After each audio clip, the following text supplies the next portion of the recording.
Alright, so let's talk about neck routing jigs. So as you can see here, I've kind of laid the neck pocket out and the humbuckers and everything, the bridge and the saddle and stuff. And I've drilled the hole for the switch and for the control knobs. But you'll notice this is not a traditional neck. I'm going to use a bolt-on neck. So that means I have to make a template to be able to route this. So that poses a problem slightly because this neck angle on a Les Paul is down like 4.5 or 4.4 degrees. So you physically got to have instead of having a flat template, you got to have a template that's angled up in the back so that you can route it how you need. So what I've come up with is I've transferred the shape and everything onto a piece of, I don't know, 1/2 inch, 5/8 particle board. And what I'm going to do is I'm going to cut this out, and then I'm going to cut on the inside of my neck route line there, and then I'm actually going to drill holes and use bolt and nut to be able to adjust the back end height until I get it at 4.4 degrees, and then I'll secure this to this with clamps or tape or whatever I need to do, and then run the router bit around my cutout. So now I have to cut this out. So here's the neck route jig I came up with. So as you can see, I've got a piece of all thread nuts, and then these are, hammer in threaded inserts. I've got 4 locating dowels here going through the control holes on the body to help control the movement of that. And this I cut out at first and then realized that I needed some stability, so I glued it back in for the router to go over. And there's our 4.4 degree angle on the or 4.5, 4.4 degree angle on our magnetic base. So now I've just got to figure out a way. I'm probably going to use tape and secure this to here so I can start routing.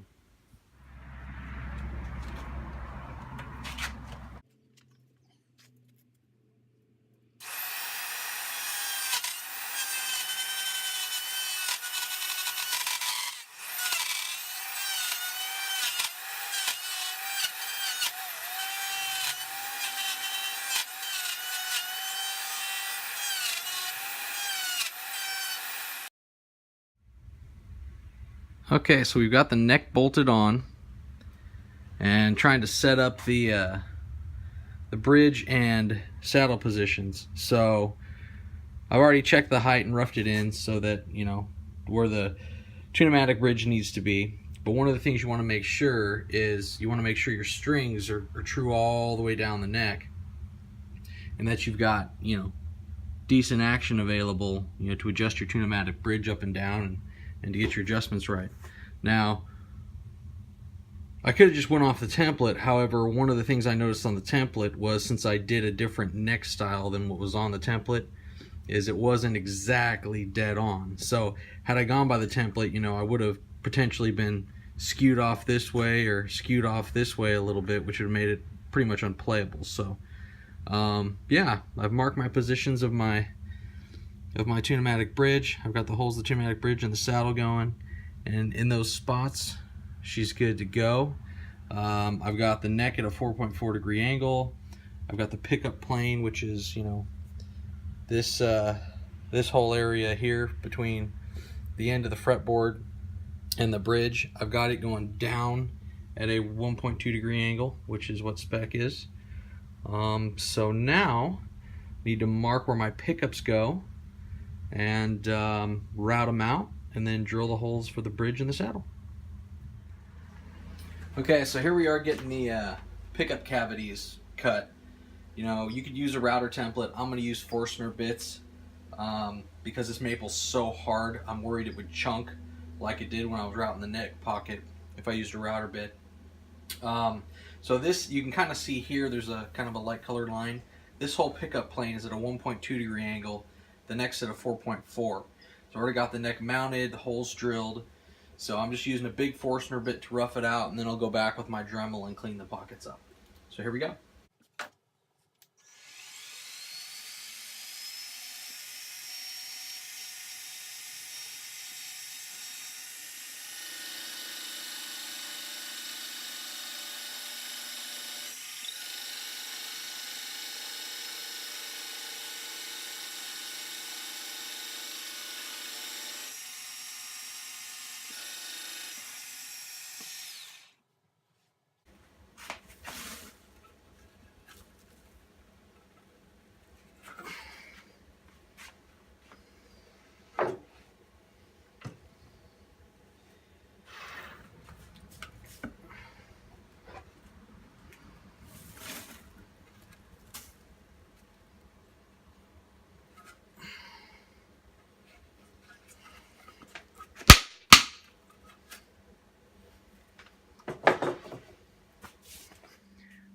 the time has come to carve the Les Paul body. So, as you can see, I've got all the pickups and everything routed, saddle and bridge stud holes drilled, and the neck pockets done. And over here, I've actually done the relief down for the 4.5 degree angle to go along with the binding on the neck. Then I've taken and scribed a line all the way around at around 2 inches, and this is going to be my lower level. And then this line here is my low line. This is my do not touch high line, roughly. And then this is the in-between where I'm going to have to transition this area here. So here we go. Okay, so I'm going to carve this with 36 grit flat disc on an angle grinder. The reason why I'm doing that is this bird's eye maple is so hard. When I was routing the neck pocket out, it was chunking real bad, so I don't want to run the risk of running a router over that. So we're going to use a flat disc. Here we go.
Okay, and so here we are with the 36 grit. Came out pretty good. I started with a low, established my low plane, and then kind of went around the high and then just started blending the two together. Came out pretty good. Got a little bit of work left to do. Obviously I got to switch to finer grit sandpaper and go, but overall pretty pleased. Right, so here's the guitar body. I carved it with 36 grit on an angle grinder and then smoothed it with a palm sander and 120 grit. So that's just kind of like a rough pass. Pretty neat, pretty easy to contour. Only took about 15 minutes. Yeah,